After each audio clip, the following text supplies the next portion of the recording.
Buenos días. Quisiera agradecer a Rebeca y a los organizadores por invitarme a esta reunión especial. Mi presentación tiene 3 partes. Se me pidió que hablara acerca de transferencias y envejecimiento en Brasil. Voy a enfatizar el empoderamiento de la gente mayor en Brasil en los últimos 50 años. Voy a mencionar resultados de estudios que he llevado a cabo con varios colegas. Sus nombres están ahí. Y como dije, hay 3 partes en mi presentación. Voy a darles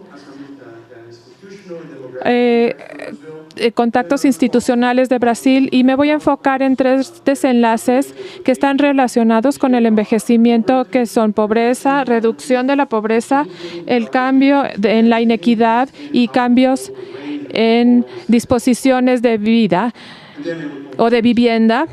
Y después voy a terminar.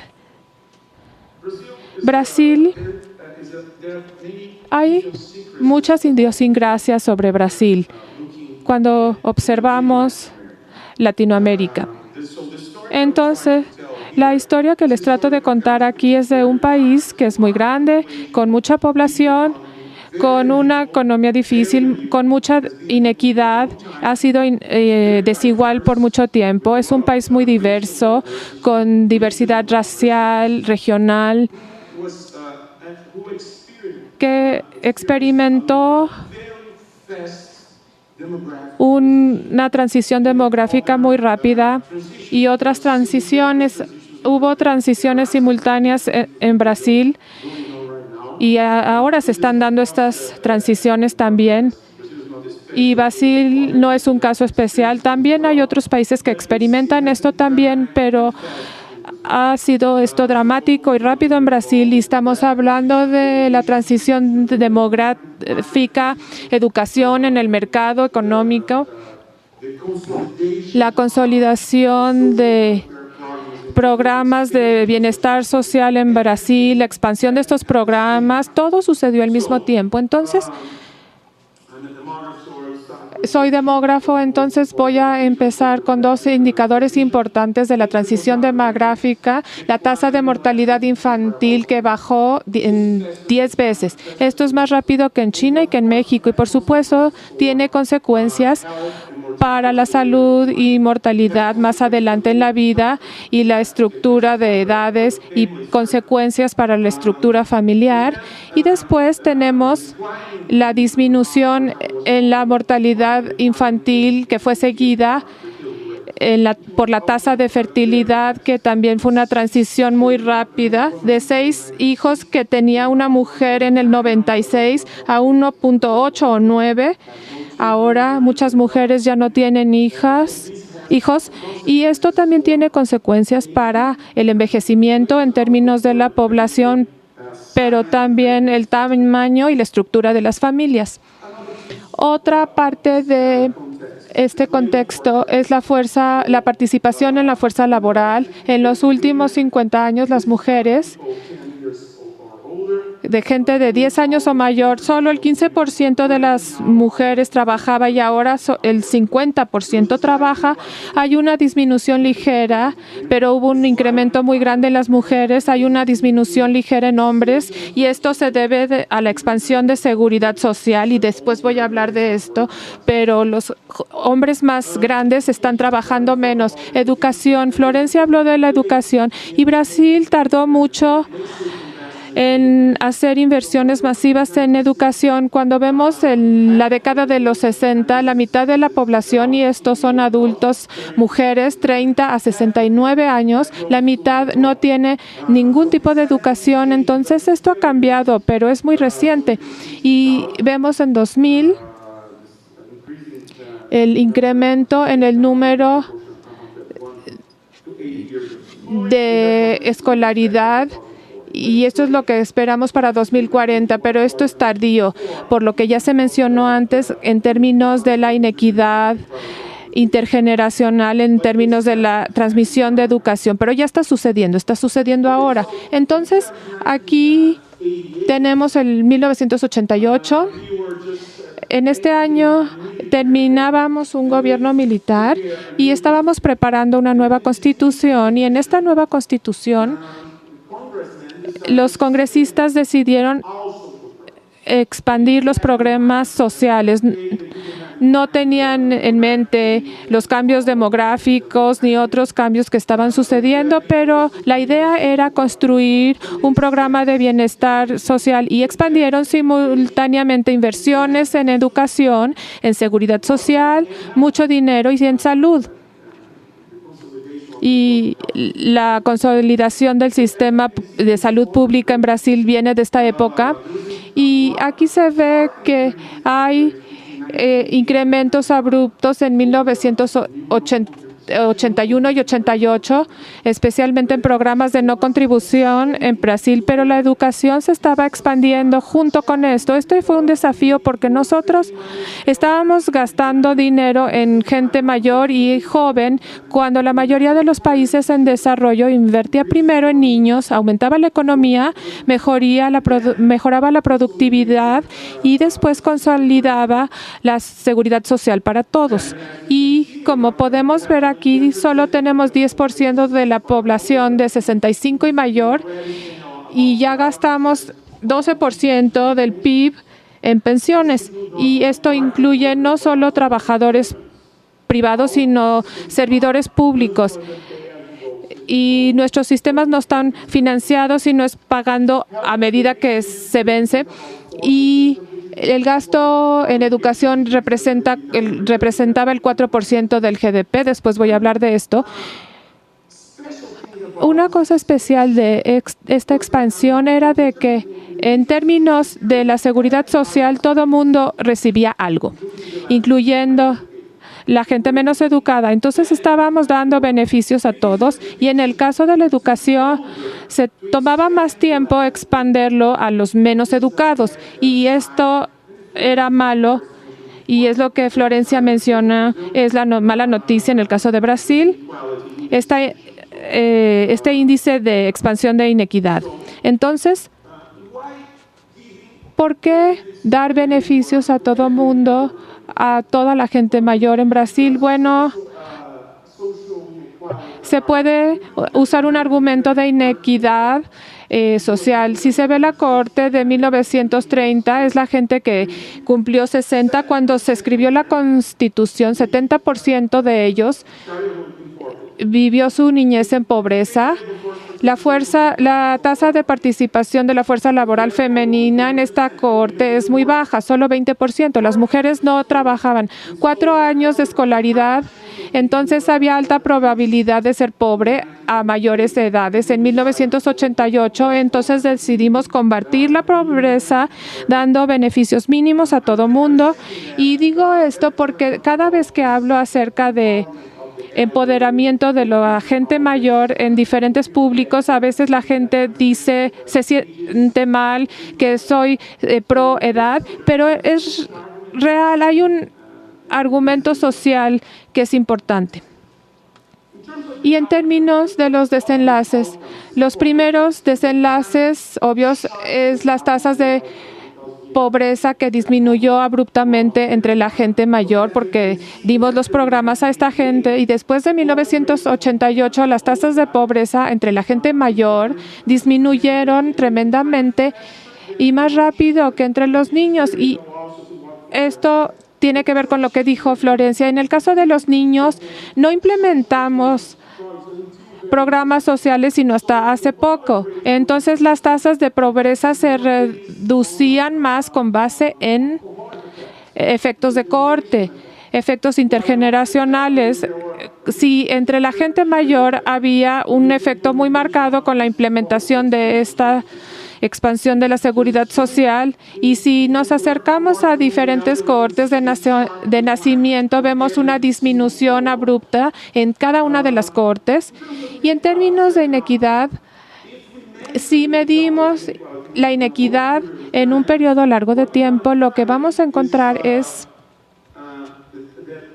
que la transición demográfica y los beneficios transicionales de los mayores se deterioraron la inequidad porque la mayoría de la gente mayor estaba en un decil especial, y a medida que la transición demográfica se extendió a la gente más pobre, a las familias más pobres, ciertamente el efecto del envejecimiento va a ayudar a la inequidad.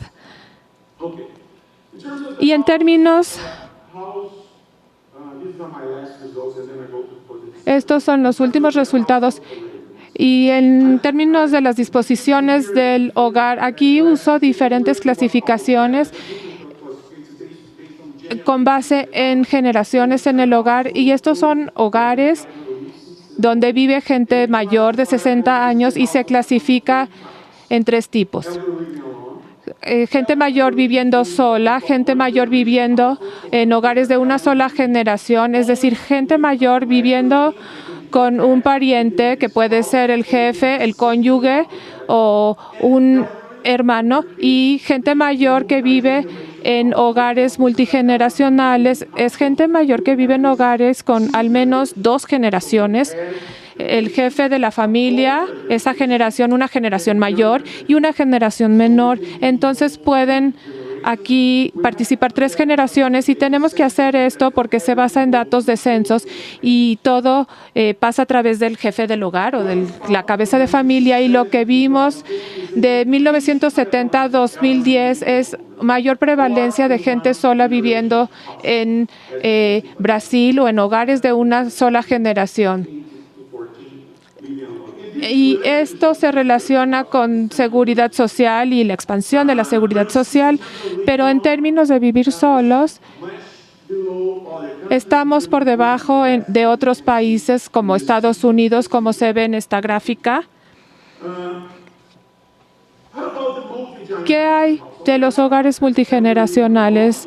Hay más gente mayor viviendo sola, pero ¿qué hay de los hogares multigeneracionales? Como dije, se clasifican como gente que vive en la generación mayor o en la generación menor, y lo que hemos encontrado es que aquellos que viven en hogares multigeneracionales tienden más a vivir como la generación jefe, es decir, que tienen más autonomía en sus hogares.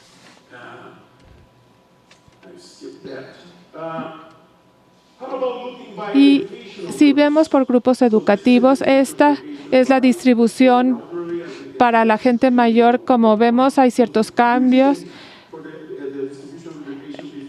Antes había cambios muy grandes en distribución de la educación para los adultos, y estos son para gente mayor, y todavía no vemos un gran efecto en 2010, pero cuando medimos estos 3 tipos de hogares por educación, lo que encontramos comparando 1970 con 2010 fue que vivir solos era prevalente entre todos los grupos educativos, pero cuanto menos educados, una generación aumenta. Esto era cuestión solamente que afectaba a aquellas personas con menor educación, y también viven o tienden menos a vivir en hogares multigeneracionales. Entonces, si puedo resumir, la gente mayor en Brasil, en este entorno, en este cambio institucional con los programas de seguridad social, en los programas de salud pública y seguridad social especialmente, tienden a vivir solos o en hogares de una sola generación, particularmente la gente menos educada. Esta es una convergencia que existe en este patrón en los grupos de educación, y ha habido otros resultados. Ha habido mayor independencia financiera entre la gente que vive en hogares multigeneracionales, y esta gente tiene una participación mayor en el ingreso del hogar, esta gente mayor, y esto solo se basa en ingreso. No hemos visto en el consumo. El consumo es también importante porque la gente mayor gasta más en salud y servicios, y esto es algo que planeamos hacer en el futuro. Ya no tengo mucho tiempo y voy a hacer los comentarios.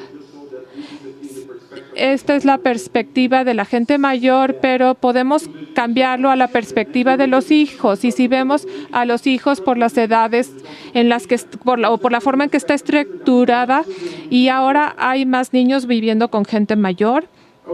Entonces, aquí voy a terminar diciendo que estamos en medio de estos cambios dramáticos en Brasil y cambios institucionales, y creo que ahora la pregunta es cómo mantener estos programas sociales funcionando con una proporción más alta de la población de 60 años y mayor, y tenemos muchos desafíos para el futuro, especialmente en seguridad social, y creo que la solución sería definir y establecer una edad mínima de retiro,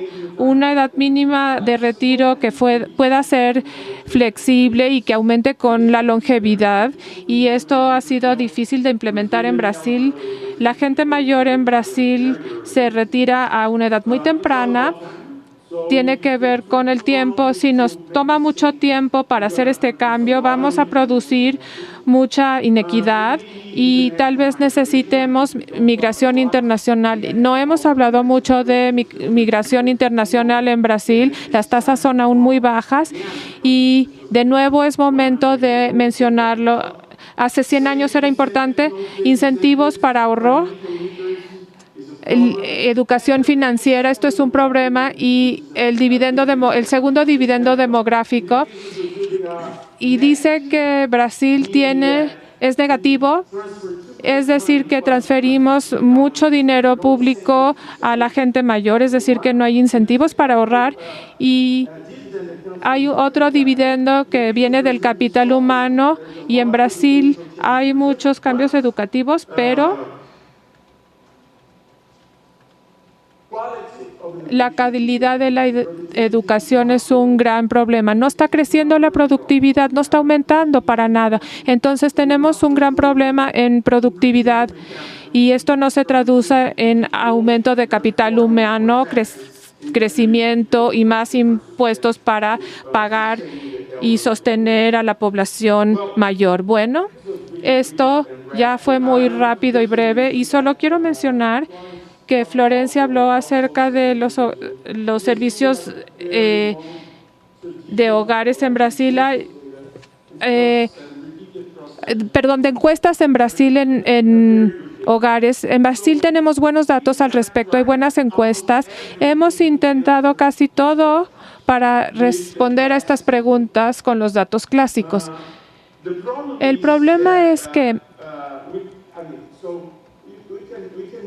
podemos nombrar métodos econométricos, diferentes métodos para tomar lo mejor de estos datos, y creo que ayer se mencionó mucho estamos ahora en un punto en el que necesitamos un estudio longitudinal para responder a estas preguntas, y más que esto, lo que William dijo ayer, lo que necesitamos es más que un estudio longitudinal, sino la integración de diferentes datos, de diferentes fuentes para resolver estos problemas, para vincular todos estos datos, estudios longitudinales, y creo que por lo menos parte de la solución ya viene con María Fernanda, y Elsie también va a ayudar mucho, nos va a ayudar a seguir esta población de adultos y gente mayor, y nos va a ayudar a responder todas las preguntas y darle al gobierno más conocimiento para diseñar mejores políticas para el futuro.